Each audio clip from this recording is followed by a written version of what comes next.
संभाल और ऐसे असंपत्ति मुंह से ना निकाल।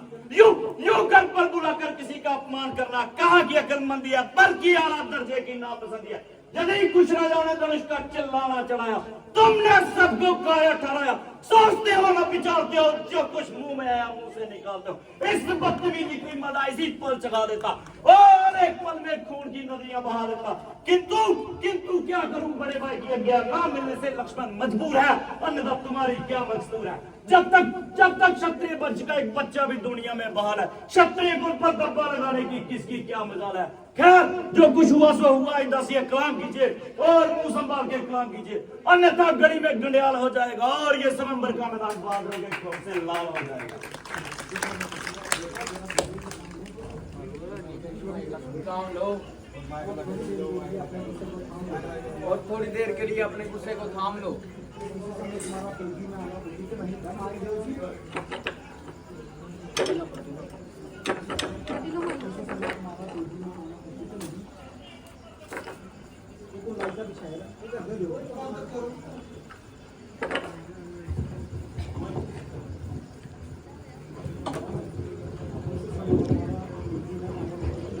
इस समय तुम्हारी और ये लड़ने झगड़ने का वक्त नहीं।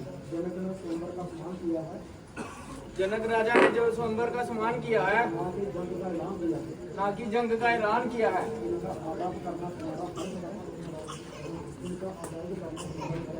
अन्यथा इनका आदर करना तुम्हारा फर्ज है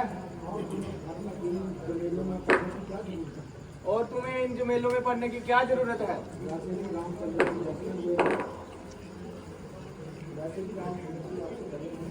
वैसे ही रामचंद्र जी आपसे बड़े हैं, वो सब संभालेंगे।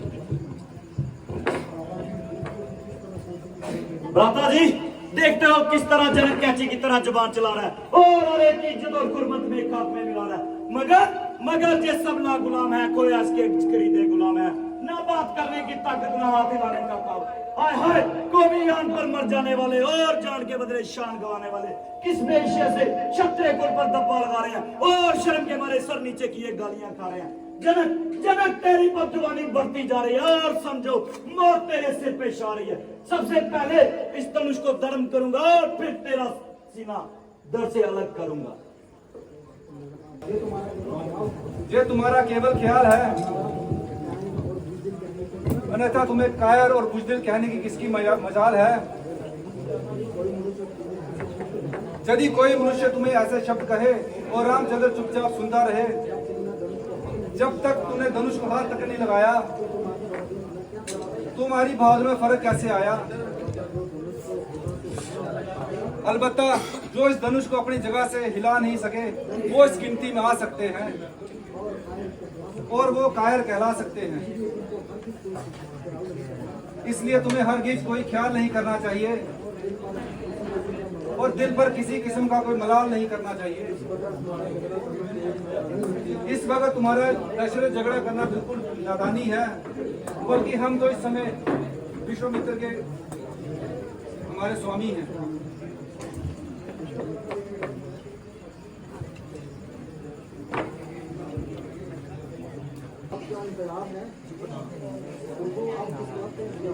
तो अब किस बात का इंतजार है।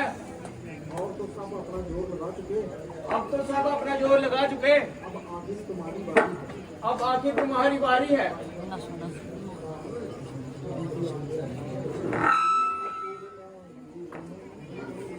गुरु जी आज्ञा सर माथे मंजूर, अब तक तो चुपका रहा था मैं भी मजबूर। आशीर्वाद है आपका अगर राम के साथ, मुश्किल ये है कुछ नहीं है मामूली बात।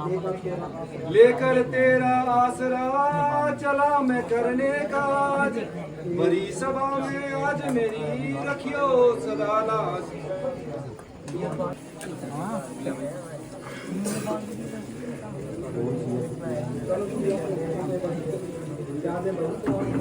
क्या ये वही कमान है जिसके पास से राजा जनक को इतना अभिमान है, जिसको हाथ लगाते ही हर मनुष्य डरता है। देखियो कैसे इस कमाल का किला चढ़ाता हूँ।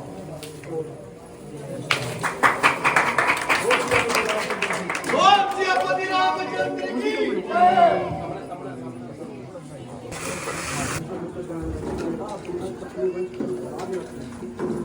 बेटा तूने क्षत्रिय वंश की लाज रख ली।